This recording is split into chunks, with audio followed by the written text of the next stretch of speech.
Sandrine, bonjour. Bonjour. Quel est le cœur de votre mission à la tête des PIMS ici à Béthune? Bonjour.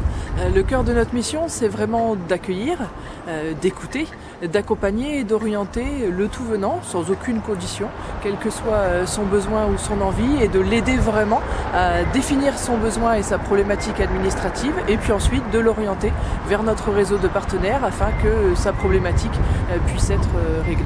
Alors les partenaires sont nombreux, ils sont de plusieurs ordres. Quels sont les principaux partenaires qui travaillent avec vous?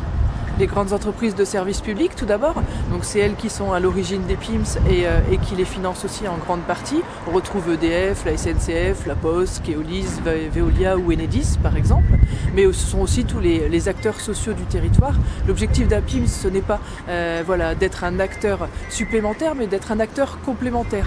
Donc l'idée c'est vraiment d'être complémentaire des structures qui peuvent exister, sociales sur le territoire, des points d'accès aux droits, des maisons de département et des solidarités, et de les orienter ensuite vers ce public-là afin de les accompagner au mieux.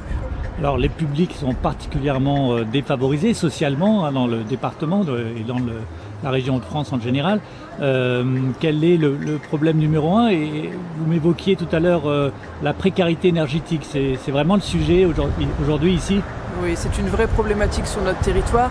En effet, on peut estimer à peu près qu'il y ait près de 60% des personnes qui poussent la porte d'un PIMS qui ont une problématique de près ou de loin liée à l'énergie, que ce soit parce que malheureusement ils vivent dans un logement qui est une passoire énergétique, ou en tout cas qui n'est pas suffisamment isolé, ou alors parce qu'ils ont du mal à gérer leur budget et leurs dépenses d'énergie qui sont assez importantes sur notre territoire et qui viennent gréver leur budget et du coup aussi leur pouvoir d'achat. Et vous faites quoi? De l'information, de la sensibilisation? Oui, on fait de l'information et de la sensibilisation, mais on les accompagne aussi sur des démarches un peu plus poussées, et on a mis en place un certain nombre d'ateliers très pédagogiques pour être vraiment sur la sensibilisation et puis l'accompagnement pour recréer du lien et leur permettre vraiment de mieux gérer leur budget, de mieux appréhender l'arrivée des factures par exemple, et de trouver des solutions pour réduire vraiment leurs dépenses énergétiques. Tout ça pour le développement durable collectif.